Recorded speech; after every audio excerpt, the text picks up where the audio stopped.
So I'm Sue Blythe with the Climate Collaboratory, and it's a pilot project of We the World and the University of Florida Extension. Part of our work is an interfaith climate conversation that we are developing step by step to go into the wider community. And so I've developed some workshops that I did with Wilmette Institute, and we put it in terms of the global goals, the UN Sustainable Development Goals. And we talked about what the world needs now is global goals for people, planet, and peace. So it was 3 sessions, and we focused on different of these sustainable development goals.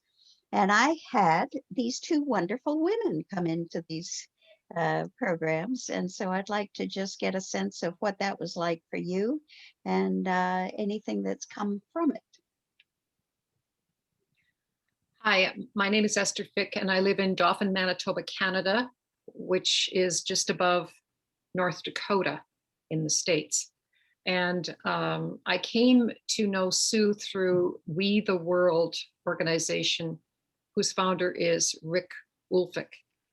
And what she was saying really resonated with me. I taught French immersion for many years, and one of the subjects that I taught was sciences naturelles, which is natural sciences. And we talked a lot about climate change and noticed what was happening in our local areas, the rivers drying up in the summer, where when I was a kid here, we used to swim in those rivers. Cannot do that anymore. And talked about the greenhouse gases, emissions, things like that. And I go to the United Church here in Dauphin, and the United Church of Canada has established an initiative called For the Love of Creation. And it has pulled in not just people from the United Church, but from all faiths across Canada. So it too is an interfaith initiative, and it ties in really well with what you're saying. So there really is a good fit there. And they will be, they have a Faith in Action campaign that is running until October 4th, which is the feast of St. Francis of Assisi and the end of the season of creation. And so that's when they're gathering the communities together. And then they will also include a public witness event on April 22nd, which is Earth Day. And this is a 2-year-old coalition of 35 Canadian churches. And we advocate for climate justice and seek to educate, reflect, and act. Beautiful. It's wonderful to see so many different organizations doing the same thing in different ways. And that's our goal, is to kind of unite those efforts and bring people together as a human family to work on these and find new solutions. How about you, Kimberly? Yes, hi, I'm Kimberly. I'm from the West Coast of the United States. I belong to Elders Climate Action through the Northern California chapter, but I first heard about through the Movement Baha'i Institute, where I took a course of climate change taught by Christine Muller.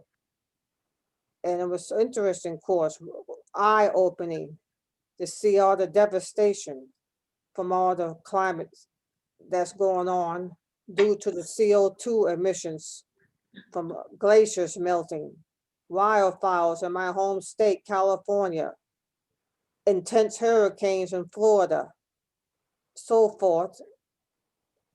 But the main topic is getting involved with interfaith groups, of talking of what they're doing in their groups, whether it's religion or culture centers, talk about climate change. Each one of us has a story how climate change affects us. and how we can better educate ourselves so we can educate others about the dangers of climate change. Yeah. So Yeah. that's kind of the purpose of our workshop that we do twice a month. We have a little workshop we call Crafting My Climate Story. And maybe you can tell a little about how that's been for you, Esther. Okay. When we first talked about it, I thought that I had done a similar workshop with For the Love of Creation. So I talked about my anxiety, my experience with that 2 years ago, 2.5 years ago now.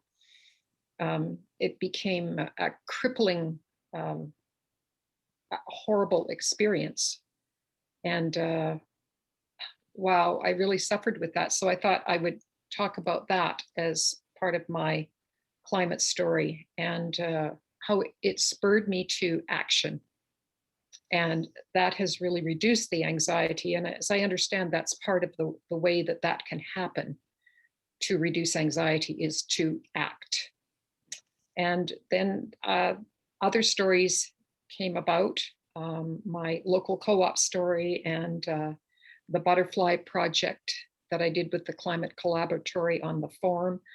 And it's been a wonderful way to reflect as well as to act.